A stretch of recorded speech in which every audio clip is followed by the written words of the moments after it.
ಅವರು ಕೂಡ ನಮಗೆ ಜಿಲ್ಲೆ ಬೇಕಂತ ಹೇಳ್ತಾ ಇದ್ದಾರೆ. ಅವರ ಅಪೇಕ್ಷೆ ತಪ್ಪೇನಲ್ಲ, ಅವರ ಅಭಿಪ್ರಾಯ ಹಂಚಿಕೊಂಡಿದ್ದಾರೆ. ಬೈಲೊಂಗಲವರು ಕೂಡ ಜಿಲ್ಲೆ ಬೇಕಂತ ಹೇಳ್ತಾ ಇದ್ದಾರೆ, ಅವರ ಅಭಿಪ್ರಾಯ ಹಂಚಿಕೊಂಡಿದ್ದಾರೆ. ಅವರವರ ಬೇಡಿಕೆಗಳನ್ನ ಪ್ರಜಾಪ್ರಭುತ್ವದ ವ್ಯವಸ್ಥೆ ಒಳಗ ಯಾರಿಗೂ ಬೇಡ ಅಂತ ಹೇಳಕ್ ಆಗೋದಿಲ್ಲ.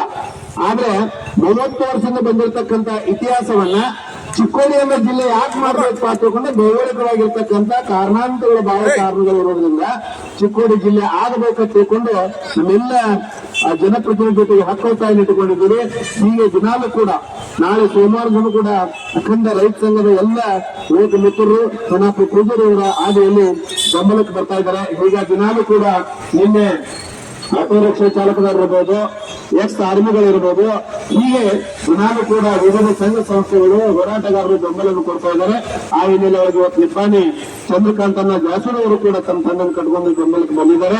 ಈಗ ಅವ್ರನ್ನ ಮತ್ತೊಮ್ಮೆ ಸ್ವಾಗತಿಸಿಕೊಂಡು ಈ ಒಂದು ಹೋರಾಟವನ್ನು ಉದ್ದೇಶಿಸಿ, ಈ ಒಂದು ವೇದಿಕೆಯನ್ನು ಉದ್ದೇಶಿಸಿ ಚಂದ್ರಕಾಂತನ ಜಸೂರ್ ಅವರು ಒಂದೆರಡು ಮಾತುಗಳನ್ನು ಹಂಚಿಕೊಳ್ಬೇಕು ಎತ್ತುಕೊಂಡು ಅವ್ರು ವಿನಂತಿ. आता आम्ही यायचं कारण म्हणजे चिक्कोडी जिल्हा व्हावा ही फार दिवसातनं या भागाची मागणी आहे. कारण आणि ती मागणी योग्य सुद्धा आहे.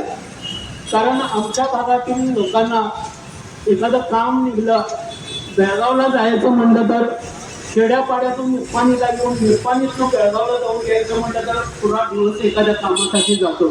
ते जर चिक्कोडी झालं, जिल्हा झाला की इथल्या भागातील लोकांना इथल्या इथं जवळ येऊन काम भेटून लगेच जायला बरं पडतं.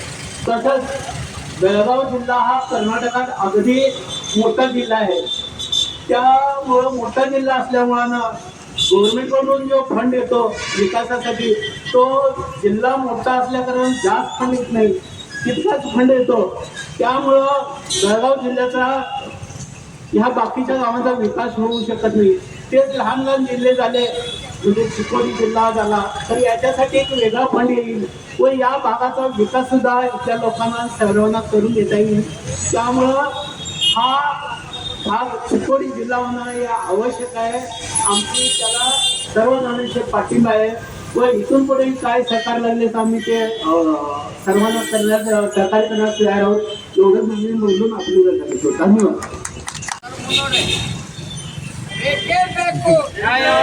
ಬೇಕೇ ಬೇಕು ಜಿಲ್ಲೆ, ಚಿಕ್ಕೋಡಿ ಜಿಲ್ಲೆ ಬೇಕೇ ಬೇಕು.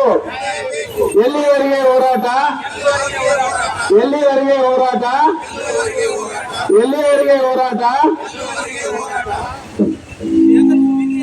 ಬೆಳಗಾವಿ ಜಿಲ್ಲೆ ವಿಶಾಲವಾದಂತಹ ಜಿಲ್ಲೆ ವಿಭಜನೆ ಮಾಡಿ ಚಿಕ್ಕೋಡಿ ಜಿಲ್ಲೆ ಮಾಡಬೇಕಂತೇಳಿ ಸತತ ಹೋರಾಟ ನಡೆದಿರೋನು. ನಮ್ಮ ಚಿಕ್ಕೋಡಿ ಭಾಗದ ಜನಪ್ರತಿನಿಧಿಗಳ ಇಚ್ಛಾಶಕ್ತಿ ಕೊರತೆಯಿಂದ ಇವತ್ತಿನವರೆಗೆ ಚಿಕ್ಕೋಡಿ ಪ್ರತ್ಯೇಕ ಜಿಲ್ಲೆ ಘೋಷಣೆ ಆಗಿಲ್ಲ. ಈಗ ದಕ್ಷಿಣದಕ್ಕ ಉತ್ತರಕ್ಕೆ ಕಂಪೇರ್ ಮಾಡಿ ನೋಡ್ಬೇಕಾದ್ರೆ ದಕ್ಷಿಣದೊಳಗೆ 10 ಲಕ್ಷ ಜನಸಂಖ್ಯೆ ಇದ್ದದ್ದೆಲ್ಲ ಜಿಲ್ಲಾಗಳಾಗಿದ್ದಾವೆ. ಈಗ ಧಾರವಾಡ ಒಳಗ ಹಾವೇರಿ ಮಾಡಿದರು, ಗದಗ ಮಾಡಿದರು, ಈಗ ವಿಜಯನಗರ ಆಗಲಿ, ಹಾಸನ ಆಗಲಿ, ಸಣ್ಣ ಜಿಲ್ಲೆಗಳು ಮಾಡಿದ್ದಾರೆ. ಮಂಡ್ಯ, ಮೈಸೂರು ಎಲ್ಲ ಸಣ್ಣ ಜಿಲ್ಲೆ 10 ಲಕ್ಷ ಜನಸಂಖ್ಯೆ ಅದಾವೆ. ನಮ್ಮದು ಜನಸಂಖ್ಯೆ 50 ಲಕ್ಷ. 50 ಲಕ್ಷ ಇರೋ ಕಾರಣದಿಂದ ಅವರಿಗೂ ಅಷ್ಟು ಅನುದಾನ ಬರ್ತಿದ್ದೆ, ನಮಗೂ ಅಷ್ಟು ಅನುದಾನ ಬರ್ತಿದ್ದೆ. ಈಗ ಅಣ್ಣಗಳು ನಿಪ್ಪಾಣಿ ಅಣ್ಣಗಳು ಹೇಳಿದ್ರು. ಈಗ ಏನು ಹೇಳಿದ್ರು, ಜಾಸೂರ್ ಸರ್ ಏನು ಹೇಳಿದ್ರು, ನಮಗೆ ಫಂಡ್ ಕಮ್ಮಿ ಬರ್ತೈತಿ, ಅಭಿವೃದ್ಧಿ ಆಗೋಲ್ಲ. ಇದು ಸತ್ಯ ಅನ್ಸೈತಿ, ಅಭಿವೃದ್ಧಿ ಆಗಂಗಿಲ್ಲ, ಫಂಡೂ ಸರಿಯಾಗಿ ಬರೋಂಗಿಲ್ಲ.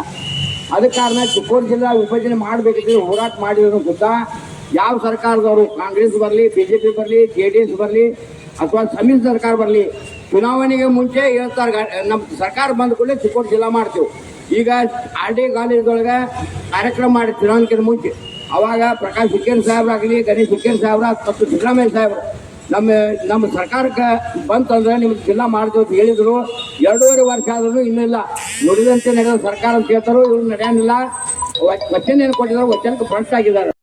ನಾವು ನಮ್ಮ ನುಡಿದಂತೆ ಅಲ್ಲ, ಇದು ಸುಳ್ಳು ಹೇಳು ಸರ್ಕಾರಕ್ಕೆ ಹೇಳಿಕ್ಕೆ ಇಷ್ಟಪಡ್ತೀವಿ. ಈಗ ಅಥಣಿದವರು ಪ್ರಯತ್ನ ಮಾಡತ್ತಾರು, ಗೋಕಾಕದ ಅಲ್ಲಿ ಜನಪ್ರತಿನಿಧಿಗಳು ಹೋಗಿ ಮುಖ್ಯಮಂತ್ರಿ ಒತ್ತಡ ಹಾಕಾಕತ್ತಾರು, ಅಥಣಿದವ್ರು ಒತ್ತಡ ಹಾಕಾಕತ್ತಾರು, ಬೈಲೊಂಗಲ್ದವ್ರು ಒತ್ತಡ ಹಾಕಾಕತ್ತಾರು. ಆದರೆ ಚಿಕ್ಕೋಡಿ ಶಾಸಕರು ಇನ್ನೂವರೆಗೆ ಯಾವುದೇ ಥರದ ಒತ್ತಡ ಹಾಕಿದ್ದ ಕಂಡು ಬಂದಿಲ್ಲ. ಈ ನಿಪ್ಪಾಣಿ ಶಾಸಕರು ಒತ್ತಡ ಹಾಕಿದ್ದಾರೆ, ಕಾಗವಾಡ ಶಾಸಕರು ಒತ್ತಡ ಹಾಕಿದ್ದಾರೆ, ಗೋಕಾಕದವ್ರು ಒತ್ತಡ ಹಾಕಾಕತ್ತಿದ್ದಾರೆ. ಆದ್ರೆ ರಾಯಬಾಗ್ ಶಾಸಕರು ಸುದ್ದ ಒತ್ತಡ ಹಾಕಿದರು. ಆದ್ರೆ ಚಿಕ್ಕೋಡಿ ಶಾಸಕರು ಯಾಕೆ ಒತ್ತಡ ಹಾಕಂಗಿಲ್ಲ ನಮ್ಗೆ ತಿಳಿಯಂಗಿಲ್ಲ. ಅದಕ್ಕೆ ದಯಮಾಡಿ ಚಿಕ್ಕೋಡಿ ಶಾಸಕರು ನಾವು ವಿನಂತಿ ಮಾಡ್ತೀವಿ. ಅವ್ರು ಜಿಲ್ಲಾ ಕೊಡ್ತಾರೋ ಇಲ್ಲೋ ನಮ್ಗೆ ಗೊತ್ತಿಲ್ಲ. ಆದರೆ ನಿಮ್ಗೆ ಅಧಿಕಾರ ಕೊಟ್ಟಿದ್ದೀವಿ, ನೀವು ಅಧಿವೇಶನದಾಗ ಎದ್ದು ಜಿಲ್ಲಾ ಬೇಡಬೇಕು. ನೀವು ಬೇಡಲಿಲ್ಲ ಅಂತಂದ್ರೆ ಸರ್ಕಾರ ಏನು ತಿಳ್ಕೊಬೇಕು, ಇವ್ರಿಗೆ ಅವಶ್ಯಕತೆ ಇಲ್ಲ ಅಂತ ತಿಳ್ಕೊತಾರೆ. ನಮ್ಮ ಆವಾಜಲ್ಲಿ ಹೋಗಿ ಮುಟ್ಟಂಗಿಲ್ಲ. ನಿಮ್ಮ ಮುಖಾಂತರ ನಮ್ಮ ಆವಾಜಲ್ಲಿ ಮುಟ್ಟಬೇಕಾದ್ರೆ ನೀವು ಅಧಿವೇಶನದೊಳಗೆ ಎದ್ದು ನಿಂತು ಮಾತಾಡ್ಬೇಕಂತೇಳಿ ನಮ್ಮ ಚಿಕ್ಕೋಡಿ ಶಾಸಕರು ನಾವು ವಿನಂತಿ ಮಾಡ್ಕೊತೇವೆ.